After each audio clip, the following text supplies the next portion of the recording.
अल्लाह अकबर, तेरी तक के अदामा में मुरीद हो गई। उस बूढ़ी औरत का किस्सा भी आप नहीं भूल सकते, जो घर का सामान बंद के अपने दरवाजे पे बैठी हुई थी और उसने सुना था मक्के में एक जादूगर आया है जिसे मिलता है उसका दीन छीन लेता है। कहीं ऐसा ना हो कि कहीं उससे मुलाकात हो जाए और वो दीन ही मेरा छीन ले, मुझे शहर छोड़ देना चाहिए। घर के थड़े के ऊपर सामान बांध के बैठी है, हुजूर भी गुजरे तो उसने देखा तो कहा, भतीजे ये सामान मेरे सर पे रख दे। हुजूर ने सामान उठाया, देखा तो बोझल था, वजनी था, और बुढ़िया को देखा तो कमजोर थी। तो कहा कि बुढ़िया अगर चाहो तो जहां चाहती हो, मैं खुद ना छोड़ा। उसने कहा इससे बड़ी मेहरबानी क्या होगी। हुजूर ने सामान उठाया हुआ है और बुढ़िया से बातें भी करती जा रही है। तो बुढ़िया को कहा क्यों जा रही है। उसने कहा कि सुना है यहाँ एक जादूगर है जो लोगों का धर्म लूट लेता है, लोगों का दीन लूट लेता है। मैंने सारी जिंदगी बुतों से वफा की, मेरे आबाओ अजदाद ने बुतों से वफा की है। मैं चाहती हूँ दीन अजदाद हाथ से छूट न जाए, आखिर इस शहर में रहती हूँ कहीं मिल न जाए। खैर हुजूर ने कुछ नहीं कहा, उसका सामान नहीं फेंक दिया कि ठीक है तुम फिर जाओ। सामान उसका उठाया और जहां तक उसने जाना था सामान पहुंचाया। सामान सुपुर्द करके वापस पलटने लगे तो उसने कहा बच्चे अपना नाम तो बता दे, लोग कहेंगे कि मक्का छोड़ आई हो तो बताऊंगी एक जादूगर के दुख से छोड़ आई हूं। तो वो कितना बुरा भला कहेंगे शहर मक्का को कि जिस मक्का से लोग नकले मकानी करने पे मजबूर हो गए। तो मैं उन्हें ये भी बताऊंगी कि जिस मक्के में जादूगर रहता है इतना अच्छा नौजवान भी रहता है। तो तेरा नाम लिया करूंगी, तेरे के सीधे पड़ा करूंगी। तो हुजूर अलैहिस्सलाम मुस्करा पड़े, कहा बुढ़िया जिस जादूगर से भाग के आई है वो तेरे सामने खड़ा। उसने कहा सच से आप ही मोहम्मद हैं। हुजूर ने फरमाया नाम मेरा यही है। तो उसने कहा फिर आपका जादू मेरे पे चल गया है। अल्लाह अकबर, तेरी तक के अदामा में मुरीद हो गई। लोगों की खिदमत करें, बूढ़ों के काम आए, दुखियों के काम आए, मुसीबत ज़दा के काम आए। हुजूर यतीम हो के यतीम परवर थे, लाचारों की मदद करते, लोगों के घरों में पानी भर के दे देते और दुखियों के काम आ जाते और मुसीबत ज़दों के काम आ जाते। तो हुजूर से प्यार करने वालों, उम्मत में आपस में हस्द न फैलाओ, बुग़्ज़ न करो, नफरतों के पहाड़ खड़े न करो, एक दूसरे से प्यार करो, जुड़ो, उम्मत वहदा बने और अपने माहौल को, अपनी मुआशरत को एक खूबसूरत मुआशरत का रंग दो और अपनी ज़िंदगी को हुजूर के नाम कर दो। हुजूर अलैहिस्सलाम की मोहब्बत से मुआशरे के दुख जो हैं वो समेटे जा सकते हैं।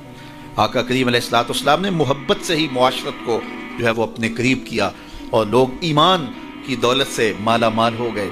वो एक बच्चा आया ना अपनी माँ के लिए लिबास लेने के लिए, और पहले वो गया अपने चचा के पास, उसकी माँ बेवा थी और उसका लिबास फट गया था और वो अपने चचा के पास गया तो उसने दुत्कार दिया। माँ ने उसको रोका था बेटा ना जाना, लेकिन उसने कहा कि तेरे बदन के ऊपर जो लिबास है वो भी फट गया है और जगह जगह से जिस्म झलक रहा है, तो मैं अपने चचा से आपके लिए लिबास लेके आता हूँ। फिर जो रवैया उसने इख्तियार किया तो वापस रोता हुआ आ रहा था। तो किसी ने रास्ते ने पूछा कि क्या माजरा हुआ। उसने कहा चचा के पास गया था माँ के लिए लिबास लेने, उसने तो ला के भेज दिया। अल्लाह अकबर।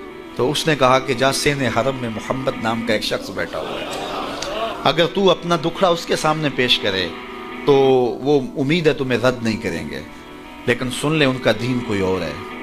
अल्लाह अकबर। अपने माँ के पास आया तो माँ को कहा कि चचा ने रुला के भेज दिया, लेकिन आपकी हालत मुझसे देखी नहीं जा रही। बच्चा अभी शऊर की मंजिलों में कदम रख रहा था, पहले बहुत छोटा था, अब उसके अंदर एक जज्बात थे बच्चे के अंदर। तो माँ ने कहा कि बेटा नहीं उनके पास नहीं जाना, सुना है कि जो उनसे मिले दीन धर्म छीन लेते हैं उसका। अल्लाह अकबर।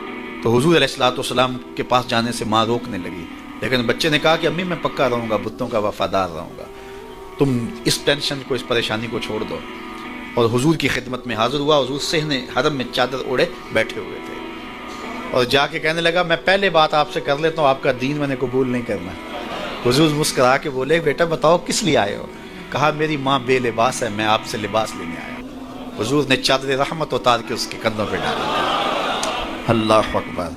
वो वापस आ गया और माँ पर हुजूर की चादर उड़ाई। अल्लाह अकबर। और माँ ने कहा कि बेटे उसने अपना दीन तो नहीं तुझे दिया। कहा ना मैंने पहले कह दिया था तेरे दीन नहीं मानूंगा। माँ कहने लगी पुत्र उसका दीन मानना चाहिए, ये जिसने रहमत की चादर हमारे सर पे तान दी।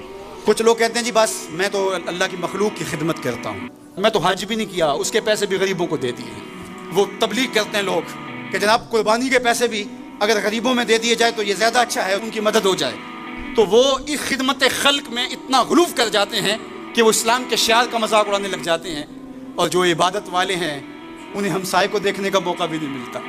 और आप जानते हैं कि जब एक बस्ती को बर्बाद करने का हुक्म दिया गया تو کہا کہ یہاں تو ایک شخص رہتا ہے جس کا سر سجدے سے اٹھتا ہی نہیں.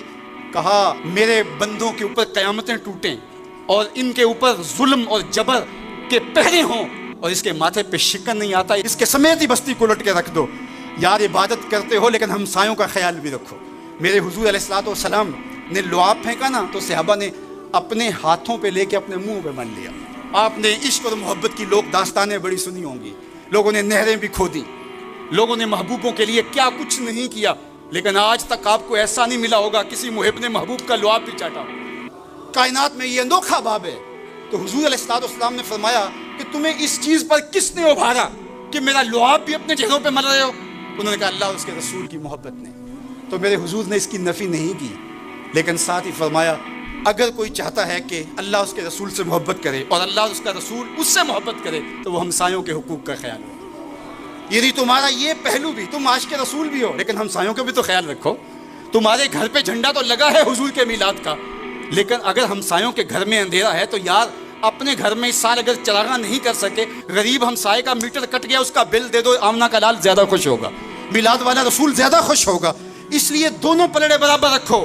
نہ تو عبادات کے زعم میں تم خدمت خلق کو اور ہمسایوں کے حقوق کو, رشتہ داروں کے حقوق کو بھول جاؤ, اور نہ یہ کہ تم خدمت خلق کے نام پہ عبادات کا مذاق اڑانے لگو. وَكَذَلِكَ جَعَلْنَاكُمْ أُمَّةً وَسَطًا.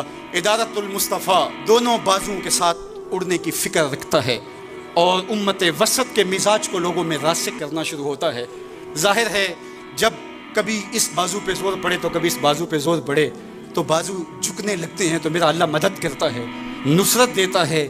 تو کبھی ہمارے کسی بازو پہ فتویٰ بھی آ کے جو ہے وہ زور ڈالتا ہے, کبھی کسی فتوے کا میزائل لگتا ہے, لیکن ہم تو بلے شاہ کی بولی میں کہتے ہیں بلے آلو کی تینوں کافر کافر آکھن تو آہو آہو آکھ. ہمارا کام الجھنا تھوڑا ہے, ہم نے تو آگے بڑھتے ہی چلے جانا ہے اور ہماری منزل تو مدینہ ہے, ہم نے تو اس کی طرف عازم سفر رہنا ہے. ادارت المصطفیٰ ایک فکر کا نام ہے اور وہ فکر جو مدینے کی ضیاؤں سے پھوٹتی ہے, گنبد خضرا کے جمال کی روشنی ہے, اور وہ مصطفی نہیں ہو سکتا جس کے دونوں بازو میں سے ایک بازو شل ہو. حضور کی امت سے جس کو پیار نہیں ہے, حضور کی امت سے جس کو محبت نہیں ہے, حضور کی محبتوں کا کبھی بھی